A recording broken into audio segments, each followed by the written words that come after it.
welcome back to Everyday Whiskey. I'm Mike. And I'm Dan. And on this week, we are doing Basil and Hayden products. We have overlooked these for quite some time. Yeah, so Basil Hayden, often spelt very wrong, but yes.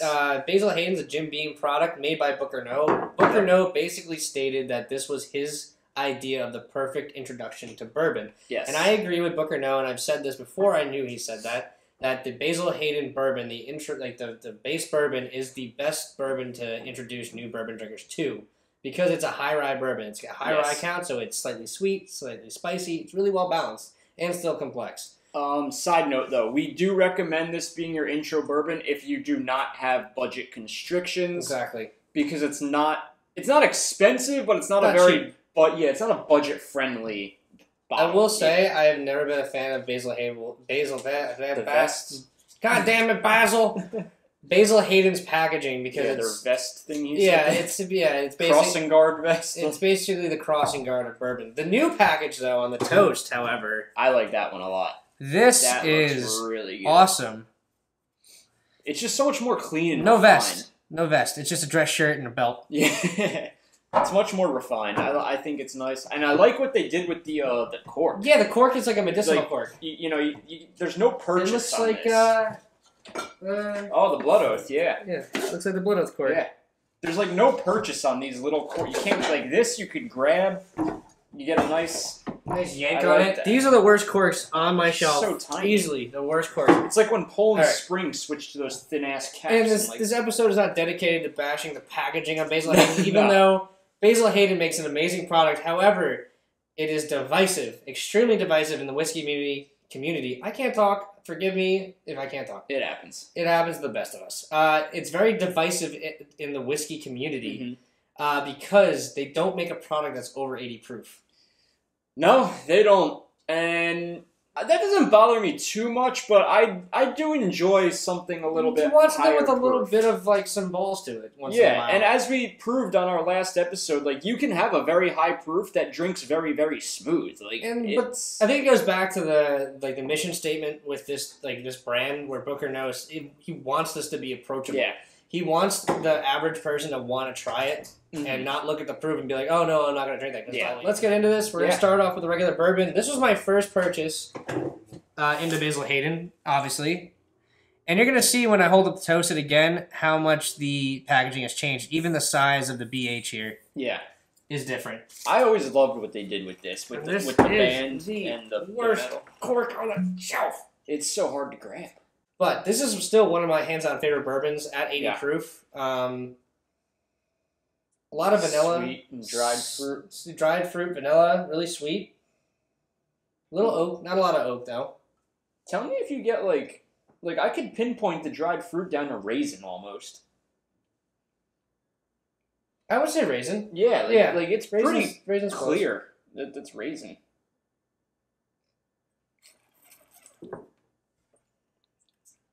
So smooth. It's so smooth. It's really light. It's still got some character to it for sure, but maybe a little dill. A little dill. A little bit of dill. It's a high rye bourbon, so that rye can always come off as a little bit of dill pickle. But it's just dill pickle. This has got to be one of the smoothest drinking bourbons out there. Basil Hayden is extremely overlooked. Yeah, it goes down like water. I mean, there's no burn, nothing on it. It's so smooth. Just to enlighten the folks at home here, whoever is actually watching, all 12 of you, they make a lot of products besides these three. So the core lineup right now, which the toast was just added to it, is the bourbon, the toast, and the dark rye. Yes. You are also going to have your black label, which is your 10-year bourbon, which just has a new release coming out. Okay. You have your 10-year rye, which was released in May of 2020. You have your traditional rye, which is a limited release. You have your 2x2 rye. Yep. Which I believe is a double mash bill. I could be wrong on that. You have your Caribbean cask rye, which is, I think, it's 7 or an 8-year rye. Or no, it's a 10-year rye finished in Caribbean casks. Yep. And then you have your toast, which is, Mike? Toast is the newest product lineup. It's their latest permanent release, so that means it will always be available to all of you guys. Happy it will always be available. That just means it's always going to be on the shelf in your market as long as your distributors, wherever you're at, picks it up and sells it to you. Most of you live in Jersey because we know who our viewers are. So it will always be available to you guys. You probably know all 12 of them watched it. The unique thing about it is it's a new brown rice mash bill. Which I've never heard of that before. I've never heard of a rice mash bill. Basil Hayden's never been known for innovation. No. So that to me, I could be, and I'm not crazy up to date on distilling techniques and stuff like that. It's not the side of the whiskey. I'm interested in it for sure. I just don't have a lot of time to look into it. I've never heard of a brown rice mash bill. Me neither. And then they just secondary finish it in toasted oak barrels, hence toasted. And toasted barrels are between Michter's, Elijah Craig. Yep. There's toasted barrel finished bourbons out there. So what this brown rice mash bill finished in toasted barrels does is the result is a less spicy bourbon with an accent on the sweet and caramel notes. That's why I like toasted. Toasted's really good. So on the back of each bottle, we're gonna pour this now, and here it is again. You could definitely see the difference in label. The cork is nice. You actually can grab it. It's really cool. Thick copper band. I'm sure it's just steel. And the packaging's so much better. It's just the packaging is beautiful. So much better. And like one of the complaints I saw online was that like you couldn't read toast, but in person it's there. Yeah, I don't. How can you not read toast? It's right there. But it's there. Whatever. Which I thought this was cool because number one, it's new packaging. Yes. Number two, they don't ever really do anything crazy innovative like this. Which is not innovative. People toasted barrels, and I'm sure there's been a brown rice mash bill before. Possibly. But I think the real thing we want to do here is compare this to the traditional bourbon because that's the same base. So yeah, now that we're having these back to back. So immediately the nose is sweeter. I get cherries on the nose. A lot sweeter nose. Maraschino cherries and vanilla. Now they claim you're supposed to get oaky and dried fruit again, but I get wood for sure. I get more. I skip the dried fruit. I don't get dried fruit at all. No, I get more of the oaky and the brown sugar sweetness. I get a little vanilla though. Yeah, definitely that. Brown sugar for sure. It's definitely the nose is way sweeter.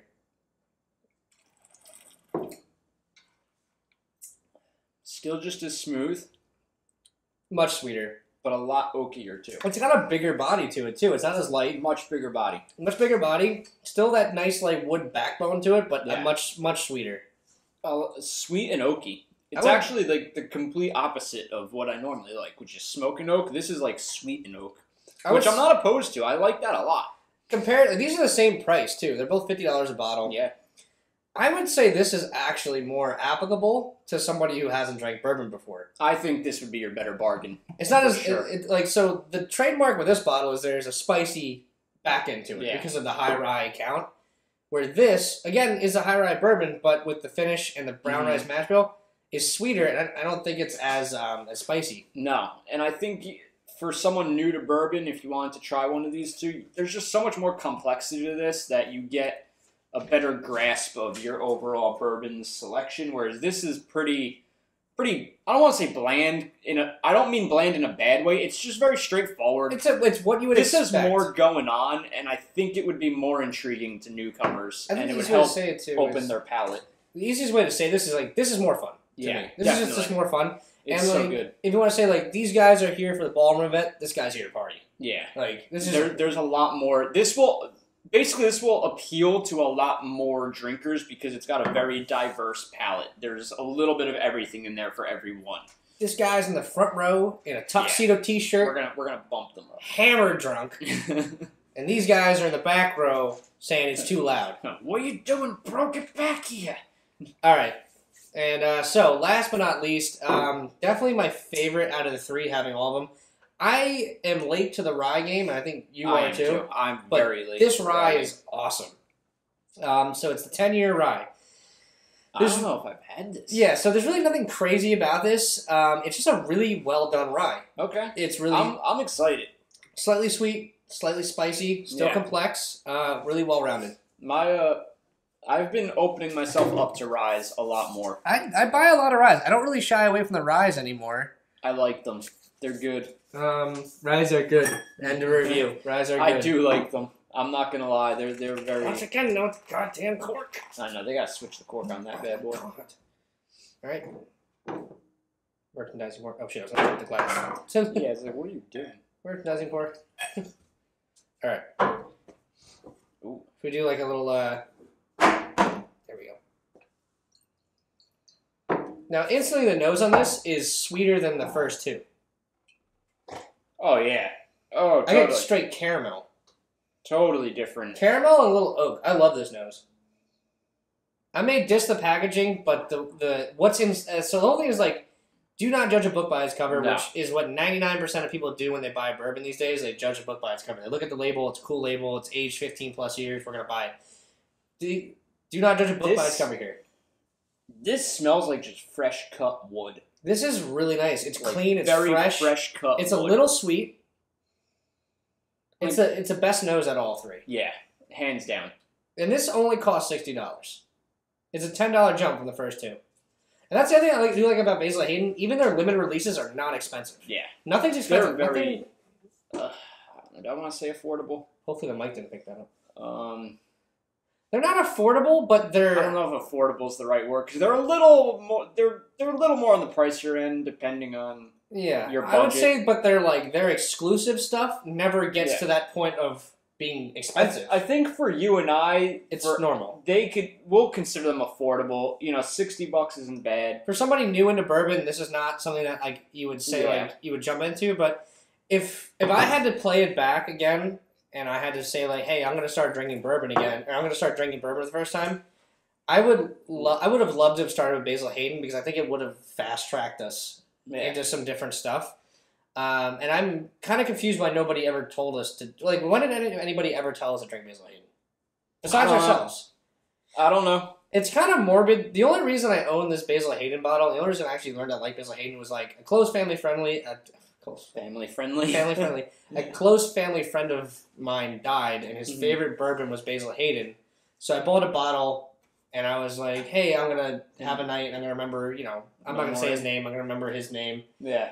And I'm gonna have some Basil Hayden tonight. I finished half the bottle that night, because I loved it so much. But seriously, I changed my whole opinion on, like, Jim Beam. Yeah. And these are Jim Beam products, by the way. And, like, Jim Beam also makes Booker's little book. Like, take some hands up. Knob Creek. Yes, they do. What are we looking at here? No. I want to compare them. What are you comparing that for? Like, because they're so different. It's like not even funny. Potatoes and motor oil. It's just that's what I want to see what I prefer. All right, I'm not gonna say motor oil. It's like comparing like potatoes and brisket. Because this is a really sweet for a rye. Really sweet for a rye. Dude, that's what 10 years in a barrel does for you. It's and it's dill, too. Dill. Again.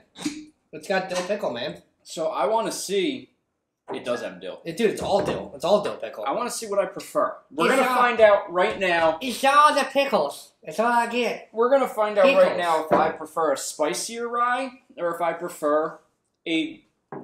No. Dude, the balcones isn't even spicy, dude. It's freaking jalapeno. It's jalapeno peppers and chocolate. Nose is so different. I'll have some... So different. That's scary. Completely different. That's scary. That's right. How does Balcones always wind up in every episode? I don't know. Well, because I knew how different of a rye it was that I wanted to compare it. Because this is not... These are... Despite being ryes, they're completely... The only similarity they have is their labels are both green. Mm-hmm. That's it. Their labels are both green. So different. Like this is better. This is better to me. This is easier drinking. It's way better. This is. It's insane. It's absolutely insane. It does show like what Balcones can do with a rye, and change it. Just have them back to back. You got to have them back to back. Which one? Realize this one first. Yeah. All right. So this is Basil Hayden 10 year.